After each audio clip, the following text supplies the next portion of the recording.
Então, a organização interna da unidade central de processamento, a gente já deu uma olhada, mas tem mais coisas para a gente ver, né? A gente viu que a unidade de lógica aritmética realiza muitas dessas operações aqui, ó. Tá? Praticamente todas essas operações aqui são operações da unidade de lógica aritmética, a ULA, também chamada de ULA, né? Em inglês, a LU, a LU. E a unidade de controle, né?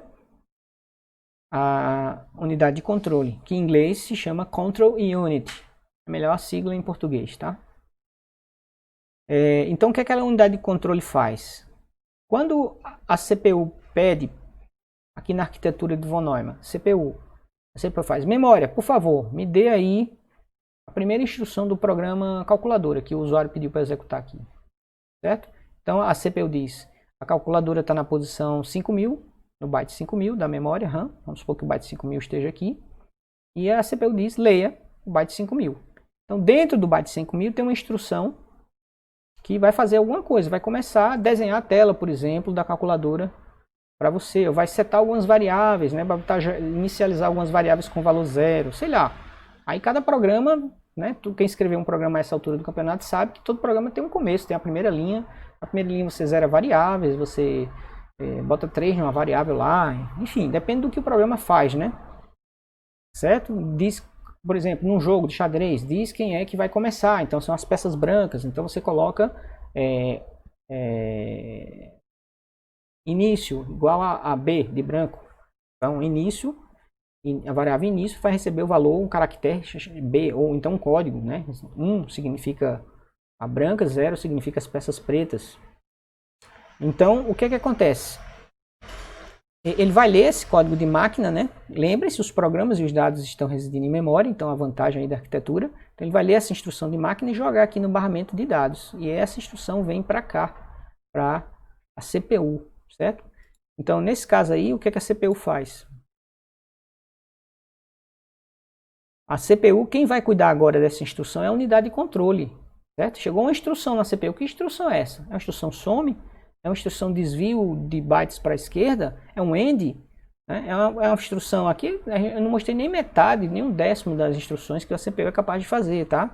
Um processador, ele sai de fábrica, por exemplo, se ele tiver uma arquitetura CISC, que a gente vai ver daqui a pouco, né? Que é a arquitetura que praticamente ganhou, vamos dizer assim, o jogo das arquiteturas de computadores.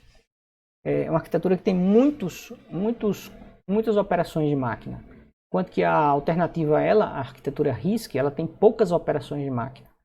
Mas ela é mais rápida, porque ela tem poucas operações de máquina e todas as operações de máquina ocupam o mesmo tamanho em bytes. Enquanto que o CISC não.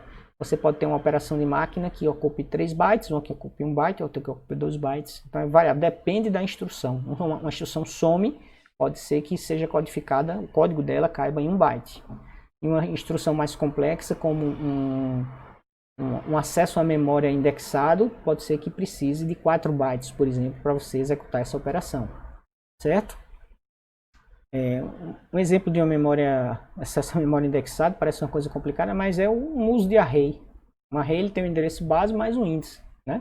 Então, o elemento 0, a índice 0 do array, a índice 1, a índice 2, numa lista de Python, por exemplo. Então, quando essa instrução chega na CPU, ela chega para a unidade de controle. A unidade de controle vai então perguntar, e aí, quem é você? Você é que instrução?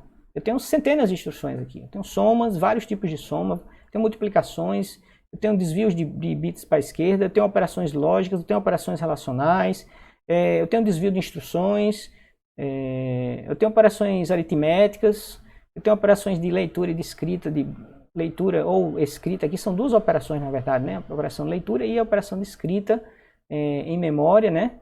No meu espaço de endereçamento. E aí, o que é essa instrução? Então, a unidade de controle é quem tem a inteligência de saber o que é que significa cada instrução de máquina. Então, os circuitos lógicos da unidade de controle, eles reconhecem os códigos das instruções de máquina. 1, 0, 1, 0, 1, 0, 1, 0. Ah, isso é uma soma. 1, 1, 1, 0, 0, 0. Ah, isso aqui é uma subtração. Lembrem-se, tanto os dados quanto os códigos dos programas, né, os códigos que são gerados a partir dos programas de alto nível, a linguagem de máquina, no caso, é tudo em binário. Tudo é binário na memória. Tá? O código do seu programa é binário, os dados que o seu programa manipula é binário, tudo é binário. Então, a unidade de controle é que tem esse discernimento, essa capacidade de chegar um número binário para ele dizer, isso aqui é uma instrução some, isso aqui é uma instrução desvie bits para a esquerda, isso aqui é uma instrução compare fulano com cicrano, certo? Compare o valor da posição 100 de memória com o valor da posição 500 de memória. Quem é maior? A posição 100 é maior que a posição 500, o valor que está guardado lá dentro da posição 100 é maior que o valor que está guardado lá dentro da posição 500. Então, você pode ter várias e várias instruções e é a unidade de controle quem decodifica essas instruções. Decodificar significa saber que instrução é essa, para poder executá-la. Tá? Então, o próximo passo é, sabendo qual é a instrução, a unidade de controle vai acionar elementos da CPU para botar aquela instrução para funcionar, para fazer a instrução acontecer de fato. Dentro da CPU você tem ainda, e aí mais detalhes sobre esse funcionamento, aguardem aí sensacionais revelações no ciclo de von Neumann, né? Assunto da nossa próxima semana. Então, os registradores, eles são posições de memória internas à CPU, né? São ultra rápidas, elas são feitas com tecnologias como, por exemplo, latches, flip-flops que nós vimos aqui. E os registradores, eles são poucos, né? E eles têm nomes, certo? Por serem poucos, eles não têm endereço. Embora internamente a CPU acesse eles via endereçamento interno da CPU, mas para o programador, mesmo quando ele escreve código em assembly, você usa o nome do seu registrador quando você quer usar, tá? Então existem alguns registradores famosos que toda CPU tem. O acumulador. O que é o acumulador? É aquele registrador que quando você faz uma soma de um número por outro, o resultado vai para ele. E aí se você somar outro valor a esse resultado, certo? Ele fica somando. Como uma calculadora, né? Você faz 3 mais 2 igual, aí aparece 5 lá. Aí você faz mais 3, aí você faz mais 7, aí vai aparecendo o resultado sempre. Vai acumulando o resultado ali no display. E aquele display funciona ali como um acumulador. Na verdade, o display está exibindo o resultado de um acumulador da calculadora, né? Então, o acumulador é esse registrador que geralmente todo resultado de operação aritmética, ou lógica, ou relacional, cai nele, certo? Muitas vezes você também usa ele como parte da operação. Então, se você quer somar 2 mais 3, você primeiro joga 2 no acumulador e 3 no outro registrador. E aí pede para a unidade de lógica aritmética somar o acumulador com esse outro registrador. Um registrador de propósito geral. Por exemplo, na família Intel, esses registradores de propósito geral, eles têm uma letra, 2 letras. O registrador BX, CX, DX, eles servem justamente para isso, para guardar um outro operando de uma soma. Então, um operando, né, de uma soma vai para o acumulador, outro vai para um registrador de propósito geral, vamos supor o BX. E aí você pede para somar o AX, o acumulador, com o BX, o outro registrador de propósito geral. E aí o resultado dessa soma, 2 mais 3, 5, é colocado de volta no acumulador. Então o acumulador perde o valor 2 e agora fica com o valor 5, certo? Se você pedir para somar de novo com o BX, ele vai somar 5 mais o 3 que tem lá no BX, vai resultar em 8 e esse 8 vai para o acumulador. Perfeito? Outro registrador importante é o Program Counter. O Program Counter, lembram-se que eu falei para vocês que a arquitetura de von Neumann, o fluxo de execução do programa é sequencial, byte a byte, né? Sempre pegando o byte com o endereço seguinte. Então, esse registrador, ele diz em que byte você está. Você está no byte 107, então o próximo é o 108. Vai buscar a próxima instrução no endereço 108 da memória RAM. Tá? Depois você vai buscar no endereço 109. Então, esse Program Counter ele fica sendo incrementado. Exceto quando você recebe a CPU, a unidade de controle da CPU, agora vamos ser mais específicos, a unidade de controle da CPU recebe uma instrução de desvio de fluxo, chame a função print. A função print, você está no byte 107, vamos supor, está lá no byte 5000. Então o que é que acontece? A unidade de controle, como sabe que aquela instrução é uma instrução de desvio de fluxo, o que é que ela faz para executar essa instrução de desvio de fluxo? Muda o valor do program counter de 110, que seria a próxima instrução, para 5000. E aí o programa vai lá executar a instrução 5000. No final da função print, tem uma outra operação de desvio de fluxo dizendo volte para o endereço 110. Pô, mas como é que a função print sabia que você veio do endereço 109?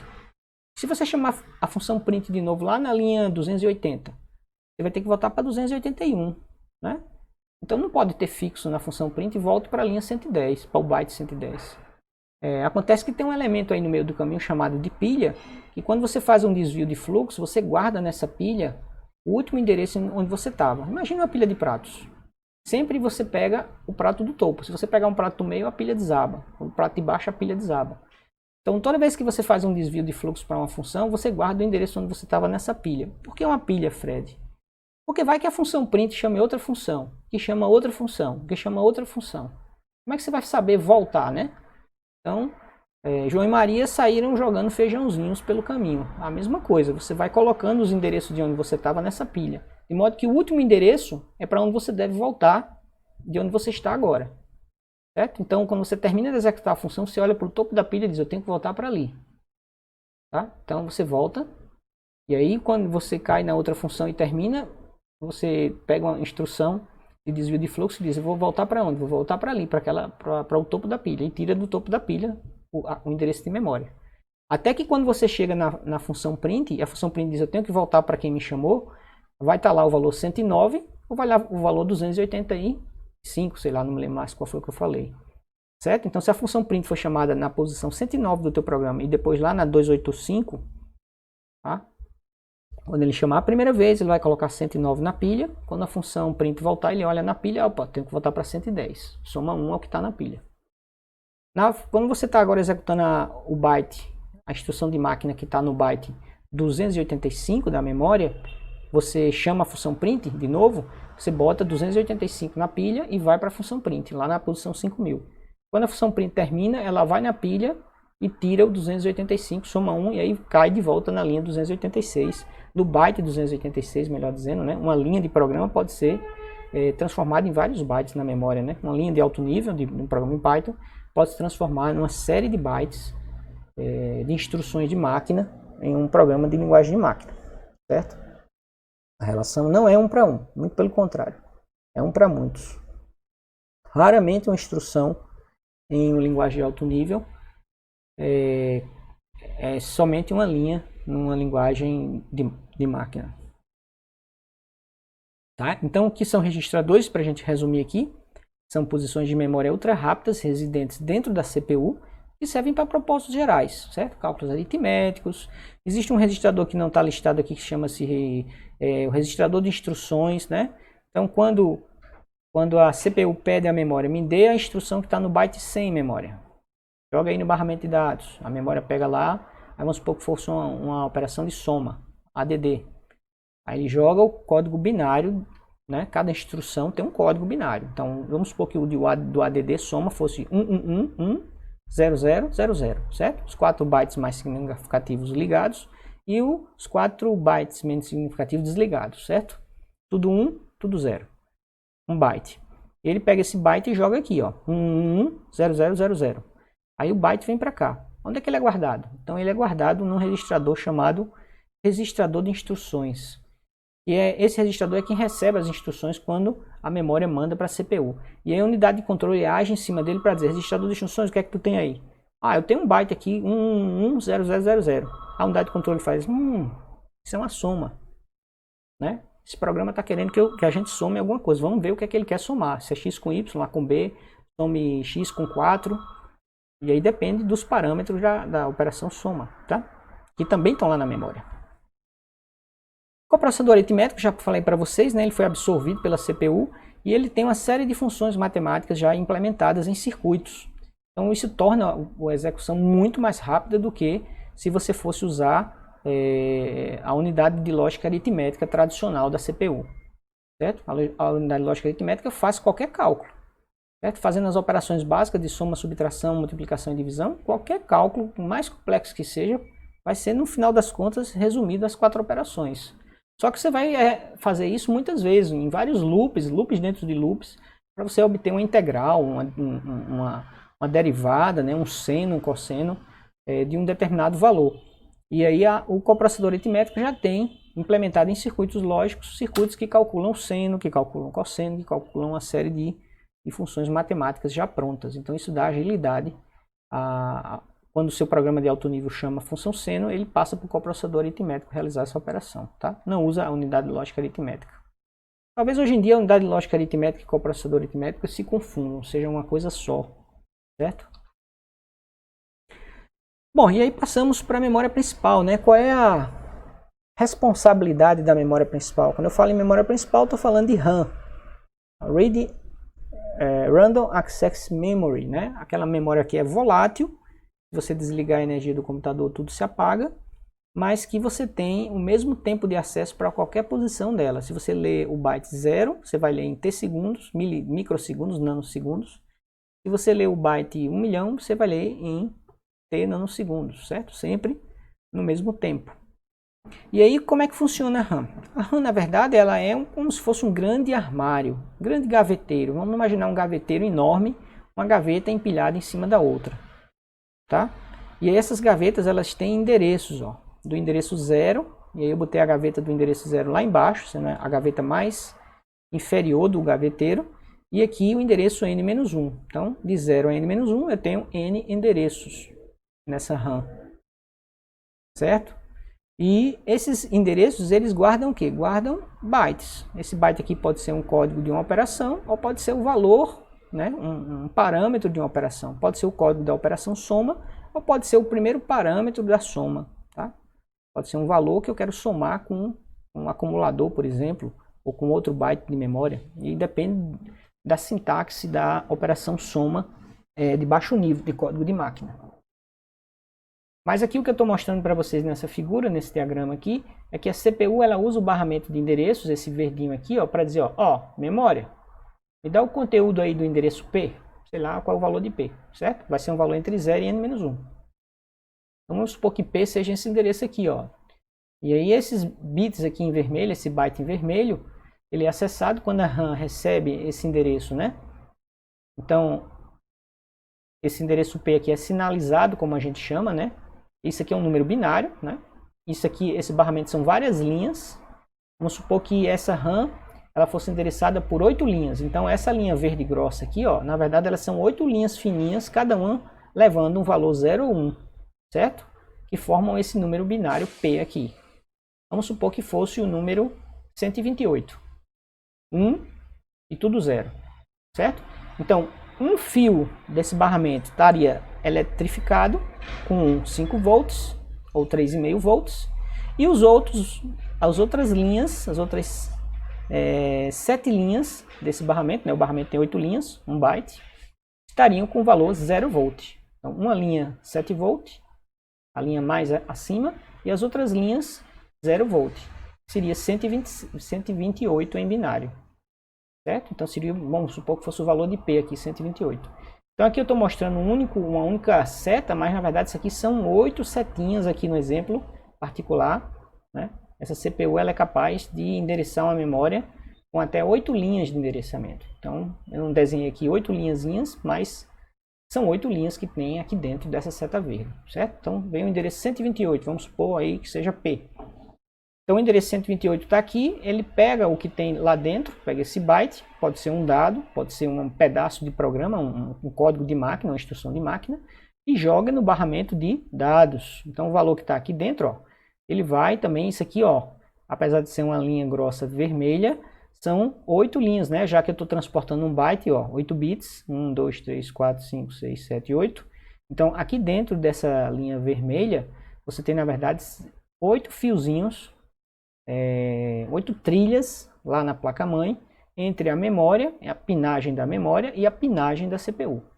Então, cada fiozinho desse sai daqui de um pino da memória e vai para um pino da CPU. Certo? Então, eu tenho 8 pinos saindo, 8 fios saindo aqui, 8 trilhas, e entrando aqui em 8 pinos da CPU, saindo de 8 pinos da memória, uma trilha de 8 fios, e aí cada fio entra em um pino aqui da CPU. Esses pinos da CPU, a CPU sabe que é por ali que ela vai receber dados da memória ou de qualquer outro controlador de periférico.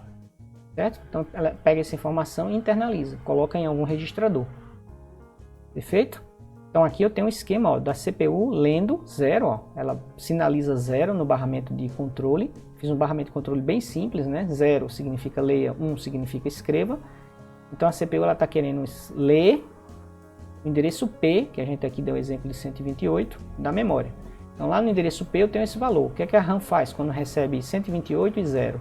Ela vai lá na posição 128, né, que chamamos de P aqui, pega esse valor e joga ele no barramento de dados, certo? Então esse 0 aqui, ela vai sinalizar 0 aqui na linha, vai sinalizar 0 volt aqui na segunda linha, vai sinalizar 3,5 volt aqui, 3,5 volt aqui, 3,5 volt aqui, e aí essas linhas eletrificadas chegam lá na CPU e percebe, né, que o sinal mudou aqui, tem um valor anterior antes e agora tem esse valor daqui, 00111010, e aí a CPU sabe que o dado que ela pediu, né, para leitura acabou de chegar na porta de entrada dela, certo? Então ela pega esse valor e joga lá para dentro e faz algum uso dele. Se for uma instrução, ela vai decodificar a instrução, saber que instrução é essa. Se for um dado para executar uma instrução, ela vai usar esse dado, por exemplo, para realizar uma soma, uma multiplicação, uma subtração, um desvio de fluxo, né? Desvio para esse endereço aqui, ó. Esse aqui seja o endereço da instrução desvio de fluxo. Então ela vai botar esse valor aqui no program counter para o programa desviar para aquele ponto do código.